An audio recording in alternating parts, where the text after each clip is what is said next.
जय हिंद दोस्तों, आप लोगों का लुसेंट जी के सीरीज में एक बार फिर से स्वागत है। आज हम हिस्ट्री के इस पार्ट में मराठा साम्राज्य तथा अंग्रेज मराठा संघर्ष के अंतर्गत होने वाली प्रमुख संधियों से जुड़े टॉप 50 क्वेश्चंस को कवर करेंगे, जहां से हर एक एग्ज़ाम में एक प्रश्न जरूर पूछे जाते हैं। तो इस टॉपिक के एक एक प्रश्न काफ़ी इम्पोर्टेंट है, तो दोस्तों वीडियो को स्किप किए बिना अंत तक ज़रूर देखें, जिससे कि आपका एक भी प्रश्न छूट ना जाए। तो दोस्तों समय को ध्यान में रखते हुए शुरू करते हैं आज के टॉपिक का पहला क्वेश्चन। मराठा साम्राज्य के संस्थापक कौन थे? तो राइट आंसर है शिवाजी। अगला सवाल है, शिवाजी का जन्म कब और कहाँ हुआ था? तो राइट आंसर है 6 अप्रैल 1623 में शिवनेर दुर्ग जुन्नार के समीप में। बढ़ते हैं अगले सवाल की ओर। शिवाजी के माता पिता का नाम क्या था? तो राइट आंसर है माता का नाम जीजाबाई तथा पिता का नाम शाहजी भोंसले। अगला सवाल है, शाहजी भोंसले की दूसरी पत्नी का नाम क्या था? तो राइट आंसर है तुकाबाई मोहिते। दोस्तों बढ़ते हैं अगले सवाल की ओर। छत्रपति शिवाजी महाराज के गुरु कौन थे? तो राइट आंसर है शिवाजी का विवाह किसके साथ तथा कब हुआ था? तो राइट आंसर है साईबाई निम्बालकर के साथ 1640 ईस्वी में। अगला सवाल है, शिवाजी को राजा की उपाधि किसने दी थी? तो राइट आंसर है औरंगजेब ने। दोस्तों ये क्वेश्चन काफ़ी इंपॉर्टेंट है, इसे आप लोग जरूर नोट करते चलेंगे। तो बढ़ते हैं अगले सवाल की ओर। अगला सवाल है, पुरंदर की संधि महाराज जय सिंह एवं शिवाजी के मध्य कब हुई थी? तो राइट आंसर है 1665 ईस्वी में। दोस्तों ये क्वेश्चन काफ़ी VVI है, इसे तो आप लोग ज़रूर नोट करते चलेंगे। तो बढ़ते हैं अगले सवाल की ओर। शिवाजी ने रायगढ़ में वाराणसी यानी काशी के किस प्रसिद्ध विद्वान द्वारा अपना राज्याभिषेक करवाया? तो राइट आंसर है श्री गंगा भट्ट के द्वारा। अगला सवाल है, शिवाजी की मृत्यु कब और कितने वर्ष की अवस्था में हुई थी? तो राइट आंसर है 3 अप्रैल 1680 ईस्वी को 53 वर्ष की अवस्था में। छत्रपति शिवाजी के मंत्रिमंडल को क्या कहा जाता था? तो राइट आंसर है अष्टप्रधान। दोस्तों ये क्वेश्चन कई एग्जामों में पूछे जा चुके हैं, इसलिए ये क्वेश्चन काफ़ी इंपॉर्टेंट है, इसे जरूर आप लोग नोट करते चलेंगे। तो बढ़ते हैं अगले सवाल की ओर। अष्टप्रधान में कौन सा पद सर्वाधिक महत्वपूर्ण एवं सम्मान का होता था? तो राइट आंसर है पेशवा का पद। अगला सवाल है, शिवाजी के दरबार में कौन से भाषा का प्रयोग किया जाता था? तो राइट आंसर है मराठी भाषा। अगला सवाल है, शिवाजी की सेना कितने भागों में विभक्त थी? तो राइट आंसर है 3 भागों में, पागा सेना, सिलहदार एवं पैदल सेना। महाराष्ट्र में भक्ति आंदोलन के जनक किसे कहा जाता है? तो राइट आंसर है ज्ञानदेव या ज्ञानेश्वर को। दोस्तों इसे भी आप लोग नोट करते चल देंगे। तो बढ़ते हैं अगले सवाल की ओर। बरकरी संप्रदाय के प्रवर्तक किसे कहा जाता है? तो राइट आंसर है नामदेव को। अगला सवाल है, महाराष्ट्र में भक्ति आंदोलन मुख्यतः कितने संप्रदायों में विभक्त था? तो राइट आंसर है 2 बरकरी संप्रदाय और धरकरी संप्रदाय। अगला सवाल है, शिवाजी के उत्तराधिकारी कौन हुए? तो राइट आंसर है संभाजी। अगला सवाल है, संभाजी ने किसे अपना सलाहकार नियुक्त किया? तो राइट आंसर है उज्जैन के हिंदी एवं संस्कृत के प्रकांड विद्वान कवि कलश को।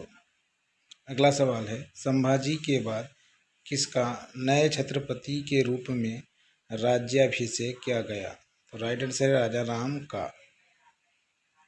अगला सवाल है, राजा राम की मृत्यु के पश्चात किसका राज्याभिषेक करवाया? तो राइट आंसर है ताराबाई अपने 4 वर्षीय पुत्र शिवाजी द्वितीय का। अगला सवाल है, साहू एवं ताराबाई के बीच खेरा का युद्ध कब हुआ था? तो राइट आंसर है 1707 ईस्वी में। दोस्तों ये क्वेश्चन काफ़ी VVI है, इसे आप लोग ज़रूर नोट करते चलेंगे। तो बढ़ते हैं अगले सवाल की ओर। साहू ने सतारा में अपना राज्याभिषेक कब करवाया? तो राइट आंसर है 22 जनवरी 1708 ईस्वी को। अगला सवाल है, साहू की मृत्यु कब हुई थी? तो राइट आंसर है 1720 ईस्वी। साहू के बाद मराठा साम्राज्य का पेशवा कौन बना? तो राइट आंसर है बाजीराव प्रथम। बढ़ते हैं अगले सवाल की ओर। पालखेरा का युद्ध कब हुआ था? तो राइट आंसर है 7 मार्च 1728 ईस्वी। दिल्ली पर आक्रमण करने वाला प्रथम पेशवा कौन था? तो राइट आंसर है बाजीराव प्रथम। दोस्तों आप लोग इसे भी नोट करते चलेंगे। तो बढ़ते हैं अगले सवाल की ओर। बाजीराव प्रथम की मृत्यु कब हुई थी? तो राइट आंसर है 1740 ईस्वी में। अगला सवाल है बाजीराव प्रथम की मृत्यु के बाद मराठा साम्राज्य का पेशवा कौन बना? तो राइट आंसर है बालाजी बाजीराव 1740 ईस्वी। अगला सवाल है वरना की संधि कब हुई थी? तो राइट आंसर है 1731 ईस्वी में। अगला सवाल है संगोला की संधि कब हुई थी? तो राइट आंसर है 1750 ईस्वी में। सूरत की संधि कब हुई थी? तो राइट आंसर है 1775 ईस्वी में। बढ़ते हैं अगले सवाल की ओर। बरगांव की संधि कब हुई थी? तो राइट आंसर है 1779 ईस्वी में। बढ़ते हैं अगले सवाल की ओर। सालाबाई की संधि कब हुई थी? तो राइट आंसर है 1782 ईस्वी में। बसीन की संधि कब हुई थी? तो राइट आंसर है 1802 ईस्वी में। अगला सवाल है देवगांव की संधि कब हुई थी? तो राइट आंसर है 1803 ईस्वी में। राजापुर घाट की संधि कब हुई थी? तो राइट आंसर है 1804 ईस्वी में। अगला सवाल है नागपुर की संधि कब हुई थी? तो राइट आंसर है 1816 ईस्वी में। ग्वालियर की संधि कब हुई थी? तो राइट आंसर है 1817 ईस्वी में। तो बढ़ते हैं अगले सवाल की ओर। पूना की संधि कब हुई थी? तो राइट आंसर है 1817 ईस्वी में। मंदसौर की संधि कब हुई थी? तो राइट आंसर है 1818 ईस्वी में। नाना साहेब के नाम से कौन से पेशवा जाने जाते थे? तो राइट आंसर है बालाजी बाजीराव। बालाजी बाजीराव की मृत्यु कब हुई थी? तो राइट आंसर है 1761 ईस्वी में। माधवराव नारायण प्रथम मराठा साम्राज्य का पेशवा कब बना? तो राइट आंसर है 1761 ईस्वी। अगला सवाल है अंग्रेज जेम्स ग्रंट डफ ने मराठों का मैकियावेली किसे कहा था? तो राइट आंसर है नाना फडणवीस, जिसका मूल नाम था बालाजी जनार्दन भानु को। अगला सवाल है मराठा साम्राज्य का अंतिम पेशवा कौन था? तो राइट आंसर है राघवा का पुत्र बाजीराव द्वितीय। अगला सवाल है प्रथम आंग्ल मराठा युद्ध कब हुआ था? तो राइट आंसर है 1782 में। दोस्तों इसे भी आप लोग नोट करते चलेंगे क्योंकि ये क्वेश्चन काफ़ी इंपॉर्टेंट है। तो बढ़ते हैं अगले सवाल की ओर। द्वितीय आंग्ल मराठा युद्ध कब हुआ था? तो राइट आंसर है 1803 से 1805 ईस्वी में। अगला सवाल है तृतीय आंग्ल मराठा युद्ध कब हुआ था? तो राइट आंसर है 1817 से 1819 ईस्वी में। तो बढ़ते हैं आज के अंतिम सवाल की ओर।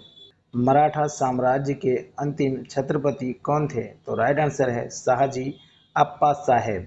दोस्तों ये क्वेश्चन काफ़ी VVI है, इसे आप लोग ज़रूर नोट करते चलेंगे। तो दोस्तों आपका अंत तक वीडियो में बने रहने के लिए बहुत बहुत धन्यवाद। और वीडियो अच्छी लगी हो तो लाइक कमेंट तथा शेयर जरूर करें। जय हिंद जय भारत।